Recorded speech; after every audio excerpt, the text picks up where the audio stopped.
Bonsoir à tout le monde et bienvenue à cette nouvelle production vidéo. De quoi allons-nous parler ce soir?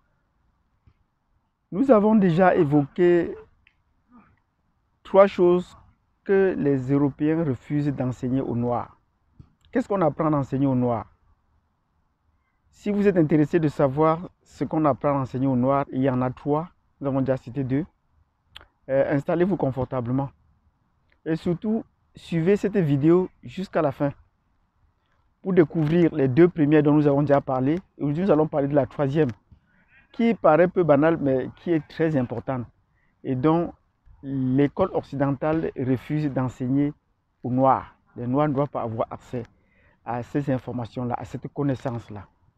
Donc, sur ce, je vous prie donc de partager cette vidéo et surtout de la suivre jusqu'au bout et de vous abonner pour enfin retenir les trois choses essentielles pour lesquelles les Blancs ne voudraient pas que les Noirs accèdent en passant par l'école. Nous avons déjà cité dans la première vidéo, dans les précédentes vidéos, les deux premières choses pour lesquelles les Européens ne voudraient pas que les Noirs accèdent. La première chose pour laquelle les Noirs accèdent, c'était la finance.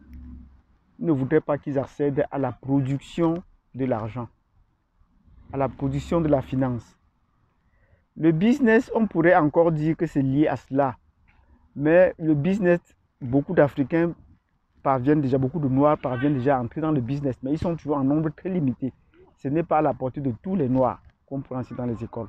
Il y a des grands hommes business, bien sûr, mais la production de l'argent, la finance, ça c'est ce qu'on contrôle, que les Noirs n'y accèdent pas. Et nous parlions de cela dans le cadre de l'actualité en Afrique du Sud. Parce que voilà un pays où ils sont producteurs de finances, de la monnaie, leur propre monnaie locale, leur banque centrale, le rand. Mais les Noirs ne sont pas dans ce circuit de production de l'argent, de la monnaie sud-africaine. Voilà un exemple patent. Et c'est également le même cas aux États-Unis, où il y a une communauté noire assez forte, où ils n'accèdent pas à la production de l'argent, de la finance. Et vous verrez généralement comme dans les bourses, les stock exchange, on trouve rarement de Noirs qui y ont accès. Sinon, ils sont ceux qui sont devant les claviers et non pas vraiment les vrais acteurs de la finance, du marché de la bourse. Ça, c'était la première chose que nous avons évoquée. Et on l'a dit amplement dans la précédente vidéo. Si vous vous abonnez, vous allez retrouver ces vidéos-là. La deuxième chose qu'on refuse d'accéder, que les Noirs accèdent, la deuxième chose, c'est l'art militaire. L'art militaire et tout ce que cela comporte. Les tactiques militaires, les stratégies militaires, tout ce qu'on pourrait appeler la polémologie, l'art de la guerre. Ça, c'est ce qu'on refuse d'enseigner aux Noirs. Et cela va de pair avec une branche très importante, ça veut dire la production des armes. On ne voudrait pas que les Noirs accèdent non seulement aux techniques, aux stratégies militaires, mais on évite aussi qu'ils soient des producteurs d'armes. Que ce soit le petit matériel ou le grand matériel, mais tout ce qui pourrait dissuader un ennemi, on leur défend d'entrer en position de cela. Et un autre exemple est toujours celui de l'Afrique du Sud. Quoique depuis 30 ans, les Blancs ont accès au pouvoir, ils n'ont pas encore pu accéder à la science militaire. Ils n'ont pas encore pu accéder à la production des armes ou aux techniques de production militaire qu'on pourrait retrouver. L'exploitation des armes en Afrique du Sud reste limitée, sinon interdite. Ils produisent essentiellement pour eux, mais sinon ils peuvent accéder dans d'autres pays, mais pas en Afrique, pour éviter cela. D'ailleurs, avant la libération de Mandela, ils avaient l'arme nucléaire, ils avaient les grandes centrales nucléaires, ils utilisaient bien l'énergie nucléaire, ils maîtrisaient bien cette utilisation. Mais après sa libération, ou pendant sa libération avec où on s'est assuré que cela soit démantelé, afin que cela ne tombe pas dans les mains des Noirs. Voilà. Donc, voilà la deuxième chose qu'on évite, que ça entre dans les mains des Noirs. Et dans les grandes écoles militaires, où on enseigne aux autres les techniques telles que ceux de Toussaint Louverture, qui a réussi à battre les Français à Haïti, les grands comme les Chaka Zulu, les grands guerriers comme les Chaka Zulu, on évite d'enseigner tous ces tactiques militaires. Mais on vous effleurera des techniques comme la technique de la terre brûlée. Mais on va vous présenter plutôt la mauvaise façade où ça essaie de tout raser. Alors que ce n'était pas effectivement cela. Donc voilà un peu sur le continent africain. Voilà un peu ce qu'on pourrait dire des deux premières choses qu'on refuse d'accéder au noir. Et dès que vous y approchez, vous sentez qu'il y a une opposition très forte. Vous n'avez qu'à voir le cas de l'Iran, qui n'est pas dans ce cercle-là et qui, depuis quelques années, est en conflit ouvert direct avec les pays occidentaux pour le contrôle de l'arme nucléaire. Parce que c'est dit, elle doit accéder à l'arme nucléaire. Or, que feront-on quand la Russie vient de signer tout récemment des partenariats avec certains pays africains pour la production de l'énergie nucléaire? Est-ce que les Occidentaux n'ont encore rien dit à propos? Comment est-ce que cela va se dérouler? Et l'Ouganda était en première ligne. L'Ouganda était en première ligne. Même si en Afrique aujourd'hui, il connaît des pays qui fabriquent des munitions. Ça reste encore très limité, des munitions, mais ils le font très discrètement. Et peut-être pour l'armée nationale, ils le font encore discrètement. Donc il y a des pays en Afrique qui produisent des munitions, même comme il se pourrait le Nigeria, il se pourrait la Tanzanie, ben, ça reste encore très limité et rien que pour l'armée nationale. Voilà les deux premières choses. Si vous avez été satisfait ou si vous voulez en savoir plus, revenez à nos précédentes vidéos où nous avons parlé amplement de ces deux premiers points-là. Voilà ce qu'on pourrait dire là. Et si cela vous intéresse, vous pouvez nous mettre un pouce. Et si cela n'est pas intéressant, vous pouvez également mettre le pouce inverse. Mais toujours est-il, nous attendons vos suggestions. Nous allons dans cette vidéo aborder la troisième phase, la raison pour laquelle j'ai dit qu'il faudrait suivre cette vidéo jusqu'au bout. La troisième chose que les Occidentaux refusent d'enseigner aux Noirs, et ce qui pourrait paraître banal, on dit ce n'est que ça, oui. La troisième chose, c'est la biologie humaine, la science de la reproduction humaine. Là, voilà un domaine dans lequel les Occidentaux refusent que les Noirs n'aient accès. Et vous verrez, et si vous lancez un coup d'œil, vous verrez que la plupart des Africains ont un taux de croissance naturelle élevé. Mais il reste un taux de croissance naturelle, donc on se reproduit naturellement. On n'a pas une science de maîtrise, de correction de certaines défaillances pour pouvoir améliorer la natalité, le taux de natalité. Or, comment expliquer que dans une population aussi faible, aussi vieillissante, vous trouvez autant d'enfants à l'école, mais vous ne trouvez pas autant de femmes enceintes?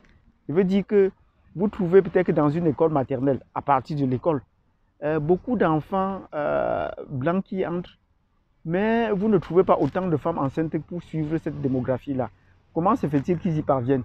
Et avec tous les dérives sociales qu'ils ont, la consommation de la drogue, et écrit bien, oh, ça n'aime pas sur la femme, alors que beaucoup de femmes dans sont fumeuses, jusqu'à et même pendant la grossesse, même après l'accouchement, elles continuent à fumer auprès de leur bébé. Comment se fait-il qu'ils parviennent toujours à corriger cet art-là? Comment parviennent-ils pour celles qui veulent concevoir, comment parviennent-ils à concevoir et à conduire des grossesses à terme? Voilà à peu près ce que nous voulons dire par là. Et ça peut paraître bizarre pour nous autres Africains, puisque jusque-là, notre reproduction est une reproduction naturelle, très naturelle, mais on n'a pas à forcer notre talent pour se reproduire naturellement. Mais eux, sachant qu'ils sont dans un contrôle de natalité, ça n'a jamais avancé. Et pour la raison pour laquelle ils le font, c'est que leur population est décroissante. Mais par contre, la population des animaux croît, par exemple comme la population des chiens. Ici à Vancouver, j'ai appris qu'il y aurait environ 1,5 million habitants dans Vancouver et toute sa périphérie. Mais dans cette partie, on compte près de 500 000 chiens. Et cette population est en croissance. La population canine est en croissance. Comment on doit expliquer donc cela? Mais face à cette réduction de la population humaine, parce qu'ils voulaient un contrôle, et en donnant des possibilités aux femmes de se libérer de la fécondité, le meilleur moyen pour eux a été d'encourager les Noirs à avorter. D'encourager les Noirs à avorter et de trouver toutes les méthodes contraceptives qui pourraient permettre cela.